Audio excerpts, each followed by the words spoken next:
4 जून को प्रधानमंत्री क्या करने वाले हैं? एबीपी न्यूज पर मोदी का काउंटिंग डे वाला पूरा रूटीन एक्सप्लेन। नतीजों के दिन मोदी का पूरा टाइम टेबल।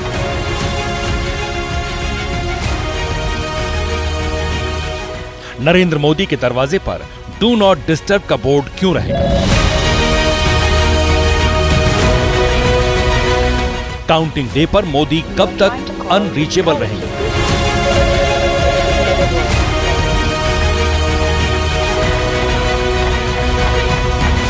चार जून को ठीक 8 बजे जब पोस्टल बैलेट की गिनती शुरू होगी, धीरे धीरे पहले रुझान आएंगे, फिर नतीजे। तो उस वक्त नरेंद्र मोदी का रूटीन कैसा होगा?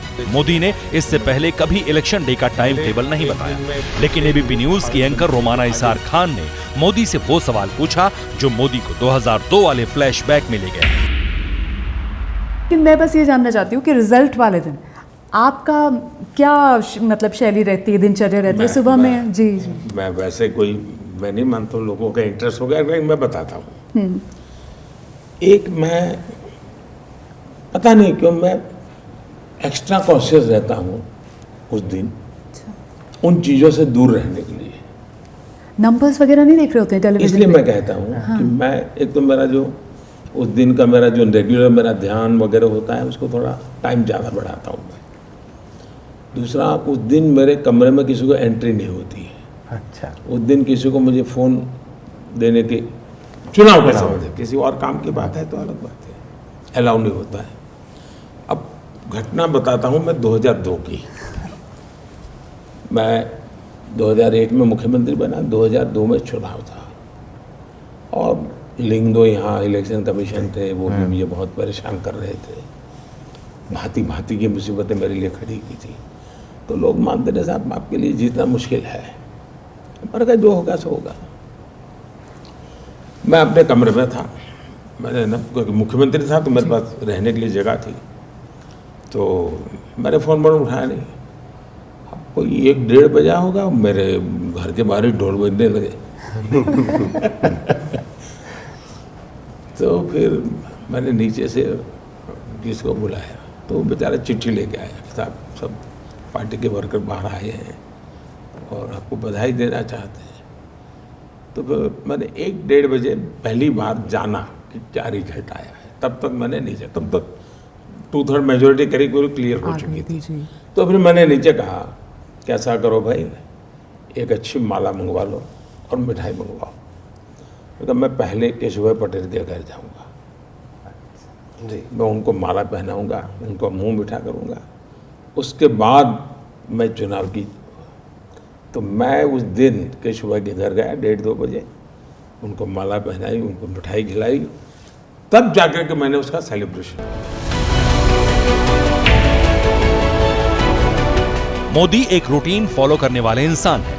22 साल से कई चुनाव लड़े, सारे जीते, लेकिन इलेक्शन डे वाला सिस्टम आज भी फॉलो करते हैं। सवाल है, क्या मोदी एग्जिट पोल देखते हैं? क्या ओपिनियन पोल पर साथियों से चर्चा करते हैं? क्या नतीजों के दिन वोट कैलकुलेशन का असेसमेंट करते हैं? अभी भी मैं एग्जिट पोल आता है तो उस दिन भी मैं अपने आप को दूर रखता हूँ। जिस दिन रिजल्ट आता है उस दिन भी करीब करीब एकदम से क्लियर हो जाओ, करीब 1:30-2 बजे तक तो मैं ज़्यादा उसमें अपने आप को उलझाता नहीं हूँ। तो मैं एक प्रकार से विरक्त भाव से अपना समय मेरे भीतर खोया हुआ मैं बिताता हूँ। यानी आप नतीजों का इंतजार करते हैं, रुझानों पर ध्यान नहीं देते?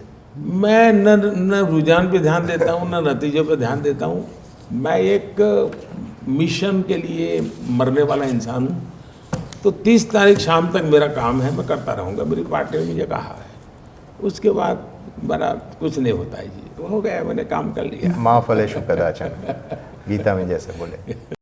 और इसी तरह आगे बढ़ता गया नरेंद्र मोदी का पावर पैक्ड पॉलिटिकल और बेहद इमोशनल इंटरव्यू। कई खुलासे टीवी पर पहली बार हुए, प्रधानमंत्री ने कई बातें पहली बार बताई। आमतौर पर इन बातों को वो सियासत से दूर रखते हैं, लेकिन एबीपी न्यूज के सवालों के साथ कई मुद्दे सामने आने लगे, तस्वीर साफ होने लगी। और आजकल चुनाव प्रचार में राहुल गांधी इंडिया अलायंस के कई नेता प्रधानमंत्री नरेंद्र मोदी को, मोदी सरकार को जमकर घेर रहे हैं, कई मुद्दों पर सवाल पूछते हैं। लेकिन क्या आपने कभी राहुल गांधी और प्रधानमंत्री नरेंद्र मोदी के बीच फोन कॉल के बारे में सुना है? क्या हुआ जब प्रधानमंत्री नरेंद्र मोदी की तरफ से राहुल गांधी को फोन कॉल गया?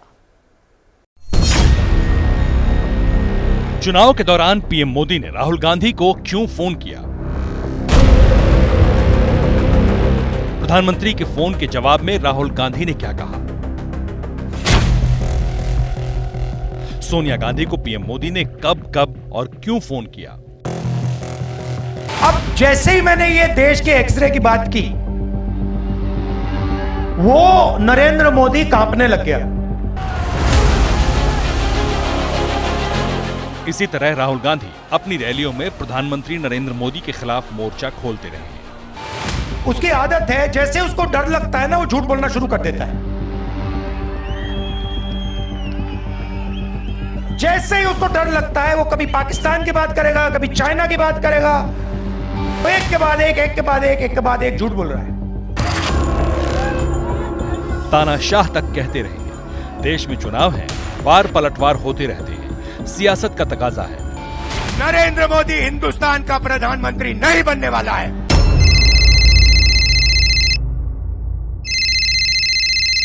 हेलो। लेकिन चुनावी कैंपेन के दौरान प्रधानमंत्री नरेंद्र मोदी ने राहुल गांधी को फोन क्यों किया? एबीपी न्यूज के एक्सक्लूसिव इंटरव्यू में विस्तार से बताया। एक बार शायद 19 का कोई चुनाव था और सब महाराष्ट्र में राहुल जी के हवाई जहाज को कुछ गड़बड़ हुआ, तो तुरंत मुझे पता चला कुछ, तो मैंने उनको फ़ोन किया। बात निकली तो राहुल गांधी से सोनिया गांधी तक गई। पीएम मोदी ने सोनिया गांधी को फोन क्यों किया?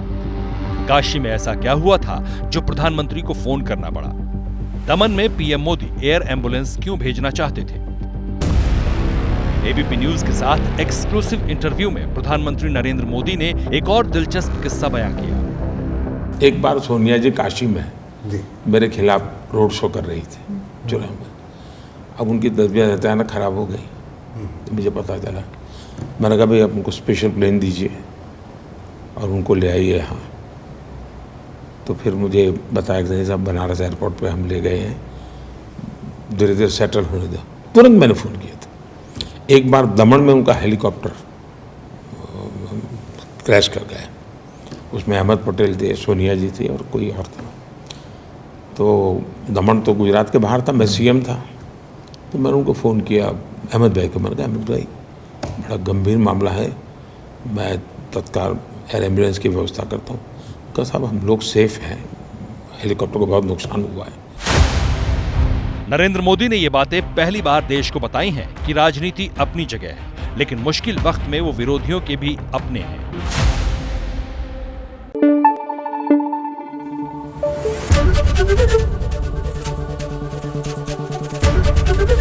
एबीपी न्यूज आपको रखे आगे।